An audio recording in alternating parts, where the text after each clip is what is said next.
Eti amebaka mtoto mdogo chini ya miaka 18, mwanafunzi wa kidato cha kwanza, jibaba zaidi ya miaka 50, limembaka mpaka likampa mimba.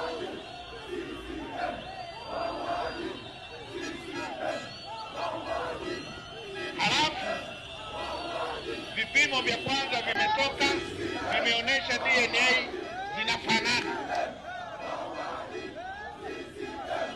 Halafu katika kuendesha kesi eti imeonekana hakuandikwa kwamba ni mwanafunzi.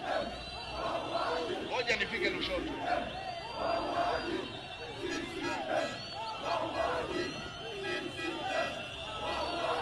Ninapofika Lushoto nikute yule alishakamatwa, akasakwe popote alipo akamatwe. Hatuwezi tukaweka heshima na wabakaji. Naam, kwa nini waziri mkuu anazungumzia swala muhimu la ubakaji wa watoto wa shule, lakini kunao wanaomzomea wakiita chama cha CCM ni chama cha wauaji na chama cha CCM si chama nzuri na ni chama ambalo halijali maslahi wananchi wa kawaida bali inajali maslahi yao binafsi. Bonyeza tu alama ya like na subscribe niweze kukujuza kwa undani zaidi. Na waziri mkuu Mwigulu Nchemba alizomewa vikali na wananchi wakati alipokuwa akihutubia mkutano wa hadhara, na tukio hilo lilitokea alipokuwa akizungumzia juhudi za serikali chama cha CCM katika kukabiliana na vitendo vya ubakaji dhidi ya watoto wadogo wa shule, akipeana mfano kuwa jizee la miaka 50 anabaka mtoto ambaye ana miaka chini ya 18 na kwamba hiyo si haki. Ni mazungumzo mazuri lakini aliweza kuzomewa. Hata hivyo hotuba yake iliweza kukatizwa mara kwa mara na kelele na kuzomewa kutoka kwa baadhi ya wananchi waliokuwa wamehudhuria mkutano huo, na wananchi walikuwa wakipaza sauti wakidai kuwa baadhi ya watuhumiwa hao ni wafuasi wa chama tawala, chama cha CCM. Na waziri mkuu aliendelea na kusema kuwa serikali haitamkingia kifua mtu yeyote atakayepatikana na hatia ya ubakaji. Baada ya wananchi kugundua kuwa baadhi ya watuhumiwa hao ni wafuasi wa CCM, waliendelea na kusema kuwa hawa wanaiga mfano wa viongozi wao, kwa kuwa viongozi wa CCM hao wamekuwa wakiua vijana ovyo ovyo na pia hawajawapa fidia familia ambazo ziliweza kupoteza jamaa zao siku ya uchaguzi mkuu, na kuwa hawa wabakaji wanaiga mfano wa viongozi wao, mfano wa chama cha CCM. Endelea tu kutuandikia maoni yako hapo chini, tungependa kusikia kutoka kwako, na pia usisahau kubonyeza alama ya like na subscribe hapa chini.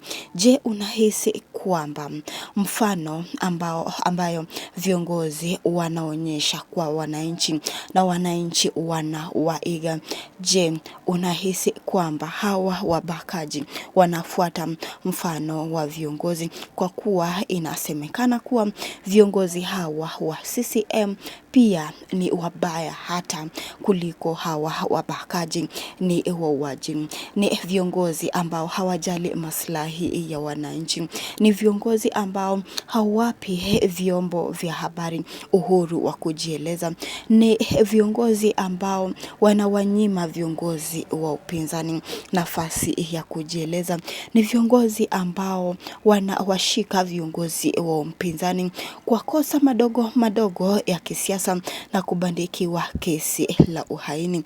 Tuandike tu maoni yako hapo chini, tungependa kusikia kutoka kwako.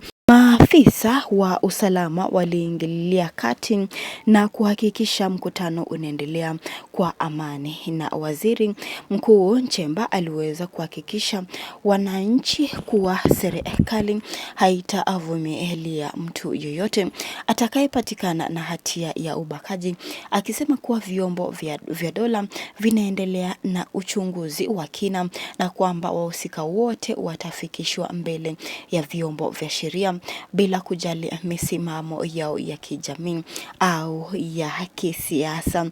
Wananchi wameendelea kusisitiza kuwa kama wanataka hawa wabakaji wabadili mienendo yao ya kubaka wanafunzi wa shule, viongozi wa chama cha CCM pia wanastahili kubadili mienendo yao. Ikiongozwa na Rais Mama Daktari Samia Suluhu, wananchi wameendelea kusisitiza kwamba Rais Mama Daktari Samia Suluhu anastahili kubadili mienendo yake ya kubandikia viongozi wa upinzani kesi la uhaini, ambapo si kesi la uhaini bali ni kesi tu la kisiasa na kuwapa viongozi wa upinzani nafasi mgumu wa kujieleza ama kuzungumza na umma, na kuwa ili hawa wananchi waweze kubadili mienendo yao kwa kina.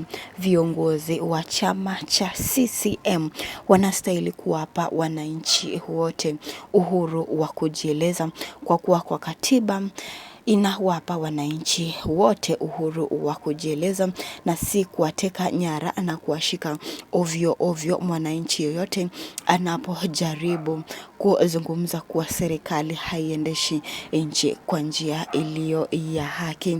Na viongozi wa kijamii na wanaharakati wa haki za watoto waliohudhuria mkutano huo walitoa wito wa mshikamano wa kitaifa katika kupambana na ukatili wa kijinsia, wakisisitiza kuwa suala hilo halipaswi kugeuzwa la kisiasa bali la kulinda mustakabali ya watoto. Endelea tu kutuandikia maoni yako kuhusiana na hili suala nzima, ambapo Mwigulu Nchemba aliweza kugeuziwa na alipokuwa anazungumzia swala muhimu la ubakaji, huku wananchi wakimgeuzia wakisema kuwa wahusika ama watuhumiwa hao wengi ni wafuasi wa CCM na wanafanya hivyo kwa kuwa wanafuata kile ambacho viongozi wao wanafanya, kwa kuwa tumeweza kushuhudia wiki ya uchaguzi mkuu ambayo ilipita, na siku ya uchaguzi mkuu wengi wa vijana waliweza kuuawa na hadi waleo hawajaweza kupewa fidia ama kupata fidia. Watuhumiwa hao ni kuwa wanaiga mfano ya viongozi wa chama cha CCM. Tuandikie maoni yako hapo chini, tungependa kusikia kutoka kwako kuhusiana na hili swala nzima ambalo limeweza kujitokeza, na pia usisahau kubonyeza alama ya like na subscribe.